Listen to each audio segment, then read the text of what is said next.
जय माता दी भक्तों। आज हम श्री दुर्गा सप्तशती पाठ के देवी कवच का पाठ करने जा रहे हैं। ओम चंडिका देवी को नमस्कार है। मार्कंडेय जी ने कहा, हे पितामह, जो इस संसार में परम गोपनीय तथा मनुष्यों की सभी प्रकार से रक्षा करने वाला है और जो अब तक आपने दूसरे किसी के सामने प्रकट नहीं किया हो, ऐसा कोई साधन मुझे बताइए। ब्रह्मा जी बोले, ब्राह्मण, ऐसा साधन तो एकमात्र देवी का कवच ही है, जो गोपनीय से भी परम गोपनीय, पवित्र तथा संपूर्ण प्राणियों का उपकार करने वाला है। महामुने, उसे श्रवण करो। देवी की 9 मूर्तियां हैं, जिन्हें 9 दुर्गा कहते हैं। उनके पृथक पृथक नाम बतलाए गए हैं।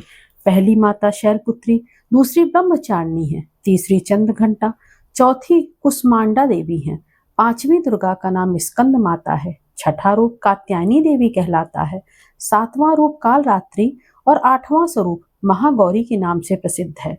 नवी दुर्गा का नाम माता सिद्धिदात्री है। ये सब नाम सर्वज्ञ महात्मा वेद भगवान के द्वारा ही प्रतिपादित हुए हैं।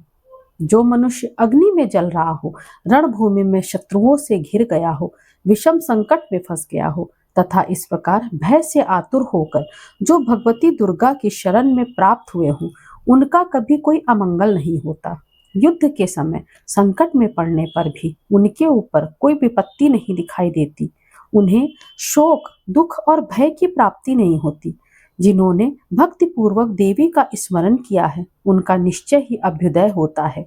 हे देवेश्वरी, जो तुम्हारा चिंतन करते हैं, उनकी तुम निसंदेह रक्षा करती हो। चामुंडा देवी प्रेत पर आरूढ़ होती हैं, वाराही भैंसे पर सवारी करती हैं, ऐन्द्री का वाहन ऐरावत हाथी है, वैष्णवी देवी गरुड़ पर ही आसन जमाती हैं, माहेश्वरी वृषभ पर आरूढ़ होती हैं, कौमारी का वाहन मयूर है, भगवान विष्णु की प्रियतमा लक्ष्मी देवी कमल के आसन पर विराजमान हैं और हाथों में कमल धारण किए हुए हैं। वृषभ पर आरूढ़ ईश्वरी देवी ने श्वेत रूप धारण कर रखा है। ब्राह्मी देवी हंस पर बैठी हुई हैं और सब प्रकार के आभूषणों से विभूषित हैं। इस प्रकार ये सभी माताएं सब प्रकार की योग शक्तियों से संपन्न हैं। इनके सिवा और भी बहुत सी देवियां हैं, जो अनेक प्रकार के आभूषणों की शोभा से युक्त और नाना प्रकार के रत्नों से सुशोभित हैं। ये संपूर्ण देवियां क्रोध में भरी हुई हैं और भक्तों की रक्षा के लिए रथ पर बैठी दिखाई देती हैं। ये शंख, चक्र, गदा, शक्ति, हल और मूसल, खेटक और तोमर, परशु और पाश, कुंत और त्रिशूल एवं उत्तम शांग्र धनुष इत्यादि अस्त्र शस्त्र अपने हाथों में धारण करती हैं।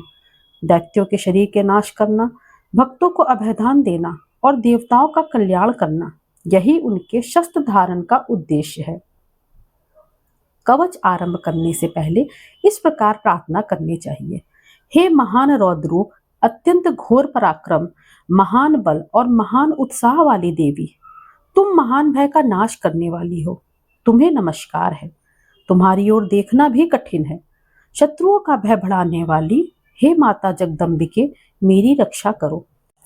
पूर्व दिशा में ऐन्द्री शक्ति मेरी रक्षा करें, अग्निकोण में अग्नि शक्ति, दक्षिण दिशा में वाराही और नैऋत्य कोण में खड्ग धारणी मेरी रक्षा करें। पश्चिम दिशा में वारुणी और वायव्य कोण में मृग पर सवारी करने वाली देवी मेरी रक्षा करें। उत्तर दिशा में कौमारी और ईशान कोण में शूल धारणी देवी रक्षा करें। ब्रह्माणी मेरे ऊपर की ओर से मेरी रक्षा करें और वैष्णवी देवी नीचे की ओर से मेरी रक्षा करें। इसी प्रकार शव को अपना वाहन बनाने वाली चामुंडा देवी दशों दिशाओं में मेरी रक्षा करें। जया मेरी आगे से और विजया पीछे की ओर से रक्षा करें। वाम भाग में अजिता और दक्षिण भाग में अपराजिता रक्षा करें।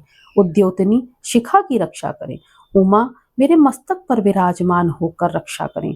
ललाट में मालाधारी और यशस्विनी देवी मेरे भौहों की रक्षा करें। भौहों के मध्य में त्रिनेत्रा और नथनों की यम घंटा देवी रक्षा करें। दोनों नेत्रों के मध्य भाग में शंखिनी और कानों में द्वारवासिनी देवी रक्षा करें। कालिका देवी कपोलों की तथा भगवती शांकरी कानों के मूल भाग की रक्षा करें। नासिका में सुगंधा और ऊपर के ओठ में चर्चिका देवी रक्षा करें। नीचे के ओठ में अमृत कला और जिह्वा में सरस्वती देवी रक्षा करें। कौमारी मेरे दांतों की और चंडिका कंठ प्रदेश की रक्षा करें। चित्र घंटा गले की घाटी की और महामाया तालू में रहकर रक्षा करें। कामाक्षी ठोड़ी की और सर्वमंगला मेरी वाणी की रक्षा करे। भद्रकाली ग्रीवा में और धनुर्धरी पृष्ठवंश में रहकर मेरी रक्षा करे। कंठ के बाहरी भाग में नीलग्रीवा और कंठ की नली में नलकूबरी रक्षा करे। दोनों कंधों में खंगनी और मेरी दोनों भुजाओं की वज्रधारणी रक्षा करे। दोनों हाथों में दंडनी और अंगुलियों में अंबिका देवी रक्षा करे। सुलेश्वरी मेरे नखों की रक्षा करें, कुलेश्वरी मेरे कुक्ष की रक्षा करें। महादेवी दोनों स्तनों की और शोक विनाशिनी देवी मन की रक्षा करे। ललिता देवी हृदय में और शूल धारणी उदर में रह के रक्षा करे। नाभि में कामनी और गुह्य भाग की गुह्येश्वरी देवी रक्षा करें। पूतना और कामिका लिंग की तथा महिषवाहिनी गुदा की रक्षा करे। भगवती कटिभाग में और विंध्यवासिनी घुटनों की रक्षा करे। संपूर्ण कामनाओं को देने वाली महाबला देवी दोनों पिंडलियों की रक्षा करे। नारसिंही दोनों घुट्टियों की और तेजसी देवी दोनों चरणों के पृष्ठ भाग की रक्षा करे। श्रीदेवी पैरों की उंगलियों में और तलवासिनी पैरों के तलुओं की रक्षा करे। अपने दाढ़ों के कारण भयंकर दिखाई देने वाली दिष्टाम कराली देवी पैरों के नखों की और ऊर्ध्वकेशनी देवी केशों की रक्षा करें। रोमावलियों के छिद्रों में कौबेरी तथा त्वचा की बागेश्वरी देवी रक्षा करें। पार्वती देवी रक्त, मज्जा, वसा, मांस, हड्डी व मेद की रक्षा करें। आंतों की कालरात्रि और पित्त की मुक्तेश्वरी देवी रक्षा करें। मूलाधार आदि कमल कोशों में पद्मावती देवी और कफ में चूड़ामणि देवी स्थित होकर रक्षा करें। नख के तेज की ज्वालामुखी रक्षा करें, जिसका किसी भी अस्त्र से भेदन नहीं हो सकता, वह अभेद्या देवी शरीर की समस्त संधियों में रहकर रक्षा करें। ब्रह्माणी आप मेरे वीर की रक्षा करें। छत्तेश्वरी छाया की और धर्म धारणी देवी मेरे अहंकार, मन और बुद्धि की रक्षा करें। हाथ में वज्र धारण करने वाली वज्रहस्ता देवी मेरे प्राण, अपान, व्यान, उदान और समान वायु की रक्षा करें। कल्याण से शोभित होने वाली भगवती कल्याण शोभना मेरे प्राण की रक्षा करे। रस, रूप, गंध, शब्द और स्पर्श इन विषयों का अनुभव करते समय योगिनी देवी रक्षा करें तथा सप्त गुण, रजोगुण और तमोगुण की रक्षा सदा नारायणी देवी करें। वाराही आयु की रक्षा करें, वैष्णवी धर्म की रक्षा करें और चक्रणी देवी यश, कीर्ति, लक्ष्मी, धन और विद्या की रक्षा करें। इंद्राणी आप मेरे गोत्र की रक्षा करें। चंडिके आप मेरे पशुओं की रक्षा करें। महालक्ष्मी पुत्रों की रक्षा करें और भैरवी पत्नी की रक्षा करें।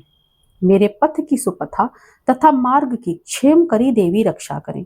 राजा के दरबार में महालक्ष्मी रक्षा करें और सब ओर व्याप्त रहने वाली विजया देवी संपूर्ण भयों से मेरी रक्षा करे। देवी जो स्थान कवच में नहीं कहा गया है, अतएव रक्षा से रहित है, वह सब आपके द्वारा सुरक्षित हो, क्योंकि आप विजयशालिनी और पापनाशनी हो। यदि अपने शरीर का भला चाहे तो मनुष्य बिना कवच के कहीं एक पग भी ना जाए। कवच का पाठ करके ही यात्रा करें। कवच के द्वारा सब ओर से सुरक्षित मनुष्य जहां जहां भी जाता है, वहां वहां उसे धन का लाभ प्राप्त होता है तथा संपूर्ण कामनाओं की सिद्धि करने वाली विजय की प्राप्ति होती है।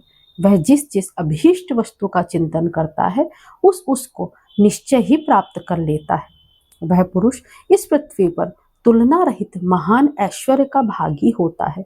कवच से सुरक्षित मनुष्य निर्भय हो जाता है।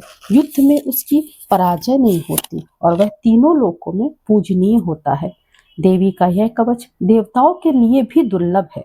जो प्रतिदिन नियम पूर्वक तीनों संध्याओं के समय श्रद्धा के साथ इसका पाठ करता है अथवा सुनता है, उसे देवी कला प्राप्त होती है तथा वह तीनों लोकों में कहीं भी पराजित नहीं होता। इतना ही नहीं, वह अपमृत्यु से रहित हो 100 से भी अधिक वर्षों तक जीवित रहता है। मकरी, चेचक और कोढ़ आदि उसकी संपूर्ण व्याधियां नष्ट हो जाती हैं। कनेर, भांग, अफीम, धतूरे आदि का स्थावर विष, सांप और बिच्छू आदि के काटने से चढ़ा जंगम विष और अहिफेन तथा तेल के संयोग से बना कृत्रिम विष, ये सभी प्रकार के विष दूर हो जाते हैं। ऐसे व्यक्ति पर उनका कोई असर नहीं होता। इस पृथ्वी पर मारन, मोहन आदि जितने आभिचारिक प्रयोग होते हैं, तथा इस प्रकार के जितने मंत्र यंत्र होते हैं वे सब इस कवच को धारण करने वाले उस मनुष्य को देखते ही नष्ट हो जाते हैं।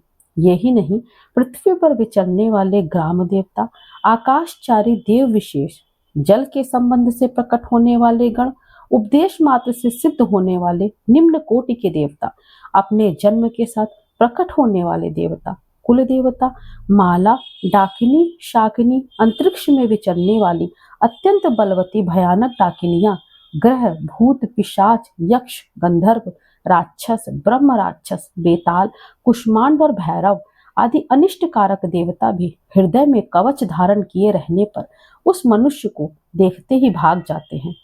कवचधारी पुरुष को राजा से सम्मान वृद्धि प्राप्त होती है। यह कवच मनुष्य के तेज की वृद्धि करने वाला और उत्तम है।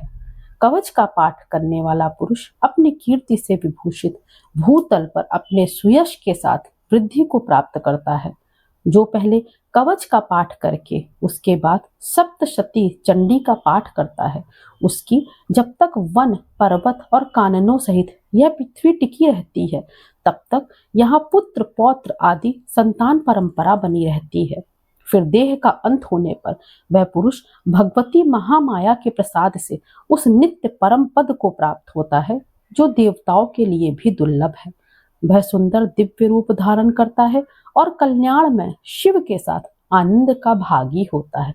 इति देव्या कवचम संपूर्णम। बोलो दुर्गा मैया की जय।